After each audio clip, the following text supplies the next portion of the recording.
श्री शिवाय नमस्तु भयम। दोस्तों, जैसा कि आप सभी लोग जानते हैं कि 28 जनवरी 2026 यानी बुधवार को पड़ रही है माघ महीने की शुक्ल पक्ष दशमी तिथि। और दोस्तों, ये वह तिथि है जो माघ महीने में पड़ने सबसे बड़ी तिथि है, क्योंकि ये माघ महीने में पड़ने वाली है और इसका बहुत ही बड़ा और विशेष महत्व होता है। पूज्य गुरु जी ने कहा है कि अगर कभी भी मौका लग जाए और माघ महीने की दशमी तिथि बुधवार को पड़ जाए तो आप लोगों को 7 हरा दुर्वा का उपाय तो अवश्य ही करना चाहिए। इन दोनों का संयोग बहुत ही कम आता है।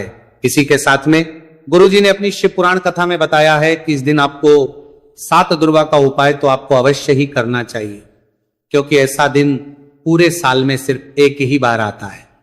और दोस्तों, आप सभी लोग जानते हो कि बुधवार का अगर और इस उपाय को कर लेने से आपके घर में चाहे किसी भी प्रकार की दुख और समस्या क्यों ना चल रही हो, आपको उसका कारण भी नहीं पता है कि भाई यह समस्या किस कारण से चल रही है। उसका कुछ भी कारण हो सकता है, जैसे इसे पितृदोष हो सकता है या किसी भी तरह का मंगल दोष भी हो सकता है। तो इस दिन आप लोगों को यह वाला उपाय कर लेना है। इस 7 दुर्वा वाला उपाय को हमें इस बुधवार दशमी तिथि के दिन कैसे करना है, किसको करना है, किस समय करना है और कहां पर करना है, ये सारे सवालों के जवाब आपको इस वीडियो में मिल जाएंगे। और जो ये वीडियो देखेगा भाई, उसको 7 हरा दुर्वा वाला उपाय जरूर करना चाहिए, क्योंकि इस दिन 7 दुर्वा का भी बहुत ही बड़ा और विशेष महत्व होता है। और जब बात आ जाए हरा दुर्वा की तो यह सोने पर सुहागा वाली बात हो जाती है और यह एक बहुत ही बड़ा उपाय हो जाता है इस बुधवार दशमी तिथि का। तो अब दोस्तों, इस 7 हरा दुर्वा वाला उपाय को आखिर करना किसको है, सबसे पहले हम लोग वो बात जान लेते हैं। तो देखो, घर की जो बड़ी माताएं बहनें होती हैं, उन माताओं बहनों में से कोई भी एक बड़ी माता बहन इस वाले उपाय को कर सकती हैं। और दोस्तों, अगर आप चाहें तो अपने घर में से सभी सदस्यों भी इस उपाय को करवा सकते हैं। अगर किसी व्यक्ति की खुद की कोई मनोकामना है, खुद की कोई दुख और परेशानी है जो कि वह अपने लिए ही करना चाहता है, इस वाले उपाय को तो वह खुद अपने लिए भी कर सकता है। बाकी अगर कोई घर में से ऐसा है जो कि अपने पूरे घर परिवार की सुख और शांति के लिए यह वाला उपाय करना चाहता है, तो भाई वो भी करने में बढ़ना करेगा कर देगा सकता है। उसमें भी कोई दिक्कत वाली बात नहीं है। कहने का मतलब यह है कि इस उपाय को हर सदस्य भी कर सकता है और पूरे घर परिवार के सदस्य के लिए घर की बड़ी माताओं बहनों में से कोई एक माता बहन भी कर सकती है। माताएं बहनें अगर घर में उपस्थित ना हो या वह यह वाला उपाय ना कर पा रही हो, तो फिर घर का कोई बड़ा सदस्य भी इस 7 हरा दुर्वा वाला उपाय को कर सकता है, चाहे फिर वह पुरुष ही क्यों ना हो, उसमें कोई भी दिक्कत वाली बात नहीं है। अब दोस्तों, जो अगला प्रश्न निकल कर आता है वह ये आता है इसको लेकर कि आखिर इस उपाय को हमें किस समय करना है, सुबह के समय करना है कि शाम के समय करना है। तो देखो, इस वाले उपाय को आप लोग सुबह के समय भी कर सकते हो और शाम के समय प्रदोष काल में भी कर सकते हो। अब अगर आप पूछो कि भाई सबसे उत्तम समय कौन सा रहेगा इस 7 हरा दुर्वा वाला उपाय को करने का, तो हम आपसे बस यही कहेंगे कि इस उपाय को आप सुबह के समय करेंगे तो ज्यादा बेहतर होगा। बाकी अगर प्रदोष काल के समय भी करेंगे तो भी अच्छा होगा, उसमें कोई भी दिक्कत वाली बात नहीं है। तो अब दोस्तों, जो अगली सबसे बड़ी और महत्वपूर्ण बात आती है वो ये आती है कि सुबह अगर हम उपाय को करेंगे तो हमें कितने बजे से लेकर कितने बजे तक के बीच में करना है, और शाम के समय प्रदोष काल में करेंगे तो हमें कितने बजे से लेकर कितने बजे के बीच में करना है। तो देखो, सुबह जितनी जल्दी हो सके आप उपाय को करने की कोशिश करना। बाकी अगर कारणवश लेट भी हो जाओ, थोड़ी देर भी हो जाए, तो 10 या 11 बजे तक भी आप उपाय कर लेना, पर 12 बजे से ज्यादा देरी ना हो, ठीक है, इस बात का ध्यान रखना। उसके बाद में दोस्तों, अगर शाम के समय प्रदोष काल की बात करें, प्रदोष काल का जो समय है होता है वो शाम के 6 बजे से शुरू हो जाता है। मतलब शाम के 6 बजे से लेकर शाम के 6 बजे से रात के 8 बजे के बीच का जो समय होता है, यह समय प्रदोष काल का समय होता है। तो इस उपाय को 7 या 8 बजे के बीच में भी कर सकते हो। मैं आप कभी भी इस वाले उपाय को कर सकते हो, उसमें कोई भी दिक्कत वाली बात नहीं है। तो माघ का महीना ही है जो आपको धन, दौलत, पुण्य दोनों ही देने वाला है। माघ के महीने में तुलसी का पूजन करके श्री हरि विष्णु से जुड़े हुए कुछ उपाय करके आप अपने जीवन की निर्धनता, धन से जुड़ी समस्याएं, कर्जे से जुड़ी समस्याओं को हमेशा के लिए दूर कर सकते हैं। ये वही महीना है जिस माह में भगवान विष्णु योग निद्रा से जागते हैं। भगवान विष्णु को तुलसी अति प्रिय है, इसलिए उनकी पूजा में भी विशेष रूप से हम तुलसी का उपयोग करते हैं। और बिना तुलसी दल के बिना तुलसी मैया के श्री हरि विष्णु की पूजा और उनका भोग दोनों ही अधूरे होते हैं।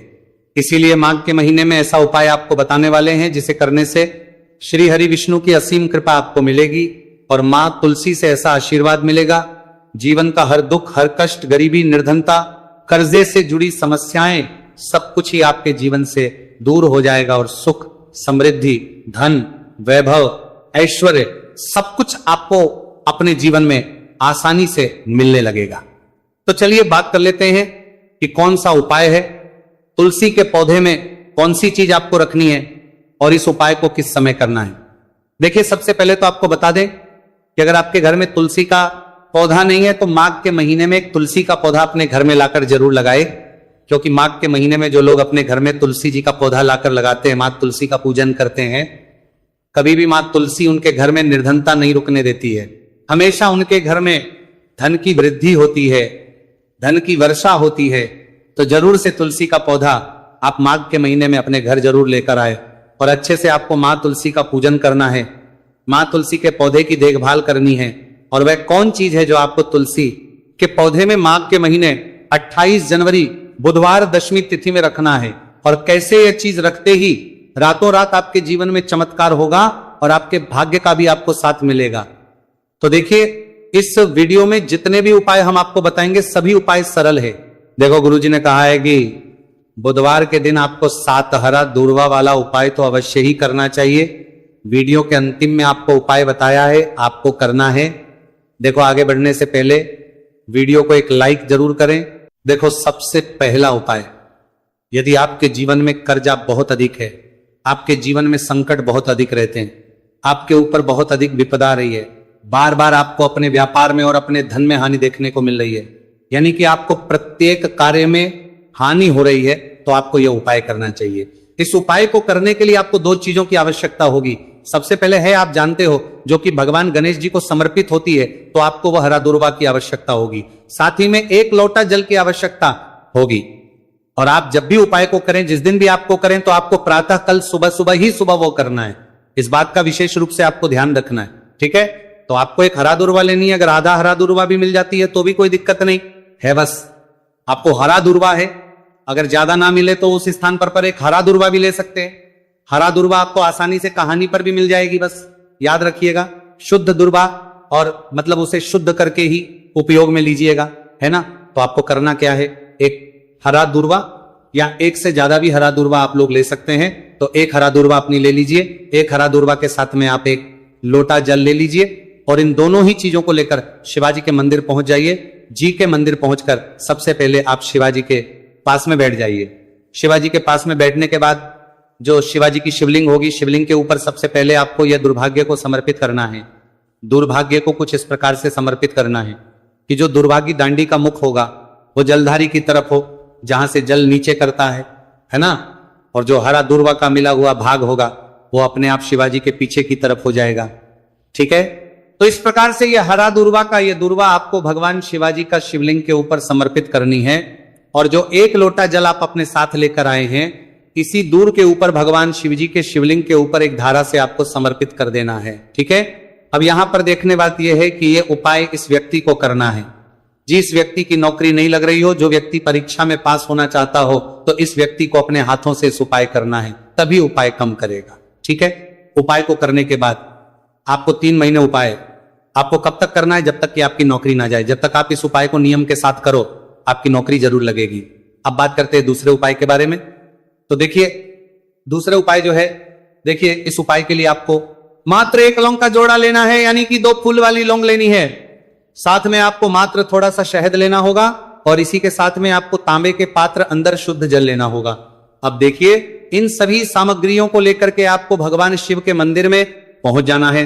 देखिए, ये उपाय आप सुबह से लेकर शाम तक कर सकते हैं। तो वो सबसे पहले तो आपके पास जो 2 फूल वाली लौंग हैं, उन्हें आपको शहद के अंदर अच्छे से डुबो है, यानी कि दोनों लौंग पर आपको अच्छे से शहद का लेपन कर देना है। अब आपको जो आपके पास एक लोटा जल है, सबसे पहले तो उसे शिवलिंग पर धीरे धीरे समर्पित करना है और श्री शिवाय नमस्तु भयम इसका जाप करते हुए समर्पित कर देना है। अब आपके पास जो 2 फूल वाली लौंग है, शहद से उसे आपको शिवलिंग पर अर्पित करना है और आपको प्रार्थना करनी है कि जीवन में जो रोग की स्थिति है वो समाप्त हो, जीवन के जो संकट और समस्याएं हैं वह सभी समाप्त हो, जीवन से जो कर्ज की समस्या है वह समाप्त हो। इस प्रकार से प्रार्थना करते हुए ये जो 2 फूल वाली लौंग ही शहद संयुक्त इस आपको शिवलिंग पर अर्पित कर देनी है। आपकी जो भी समस्या होगी इस बुधवार के दिन अवश्य ही समाप्त हो जाएगी। तो इस प्रकार से आपको पहला उपाय करना है। अब हम बात कर लेते हैं दूसरे उपाय के बारे में। देखिए, यह उपाय आपके लिए सर्वश्रेष्ठ होने वाला है। देखिए, इस उपाय के लिए आपको चाहिए होंगे 5 हरा मूंग के दाने, और मूंग के दाने कहीं से भी खंडित नहीं होने चाहिए, इस बात का ध्यान रखें। और इसी के साथ में आपको एक तांबे के पात्र के अंदर अपने घर से शुद्ध जल 1 लोटा जल ले लेना है। अब दोस्तों, इन सभी सामग्रियों को लेकर के आपको सीधे पहुंच जाना है भगवान शिव के मंदिर में। देखिए, इस उपाय को भी आप सुबह भी कर सकते हैं और शाम के समय में भी कर सकते हैं। देखिए, भगवान शिव के मंदिर में पहुंचने के बाद आपके पास जो 5 हरे मूंग हैं, उनमें से पहला जो हरा मूंग है, आपको शिवलिंग के सामने जो नंदी महाराज होते हैं और उनका जो पैर उठा हुआ होता है, वहां पर आपको पहला हरा मूंग समर्पित करते हैं और आपको इसका जाप कर लेना है। फिर आपको दूसरा हरा मूंग लेना है और शिवलिंग पर जो श्री गणेश जी वाला स्थान होता है, वहां पर आपको ये दूसरा हरा मूंग समर्पित कर देना है। यानी कि शिवलिंग के सीधे तरफ आपको ये दूसरा हरा मूंग समर्पित करना है। और फिर आपको ओम गण गणपते नमः या फिर ओम श्री गणेशाय नमः इसका जाप कर लेना है। तीसरा, हरा मूंग का दाना आपको भगवान शिव की सबसे प्रिय पुत्री माता अशोक सुंदरी वाले स्थान पर समर्पित करना। शिवलिंग की जो जलाधारी होती है, जहां से जल बह करके आता है, उसी जलाधारी के बीच में जो कहीं कहीं उठी हुई लाइन होती है सांप की आकृति के रूप में, वहीं पर आपको तीसरा हरा मूंग समर्पित करना है और फिर आपको ओम नमः शिवाय इसका जाप कर लेना है। अब दोस्तों, चौथा जो हरा मूंग है उसे आपको भगवान कार्तिकेय जी का जो स्थान होता है शिवलिंग पर, वहां पर आपको यह चौथा हरा मूंग का दाना समर्पित कर देना है और आप ओम नमः शिवाय इसका जाप कर लेना है। अब दोस्तों, आपके पास जो 5वां और अंतिम हरा मूंग बचा हुआ है, उससे जल के पात्र के अंदर डाल देना है और इस हरे मूंग से युक्त जल से आपको भगवान शिव के शिवलिंग का अभिषेक कर देना है। जल आपको बिल्कुल धीरे धीरे समर्पित करते जाना है और लगातार आपको शिव महापुराण के मूल श्री शिवाय नमस्तुभयम इसका जाप करते रहना है। फिर आपको शिवलिंग के आगे बैठकर, यदि आप अपने बच्चों के लिए यह उपाय कर रहे हैं, यदि आप अपने बच्चों की बुद्धि, ज्ञान और विवेक के लिए उपाय कर रहे हैं तो उसके लिए आपको प्रार्थना कर लेनी है, या फिर व्यापार में वृद्धि करने के लिए यह उपाय कर रहे हैं तो उसकी कामना करते हुए आपको प्रार्थना कर लेनी है, या फिर अपनी नौकरी के लिए कर रहे हैं, या फिर अपने इंटरव्यू के लिए, या फिर धन की प्राप्ति के लिए कर रहे हैं। जिस भी कामना के लिए आप उपाय कर रहे हैं उसे परिपूर्ण करने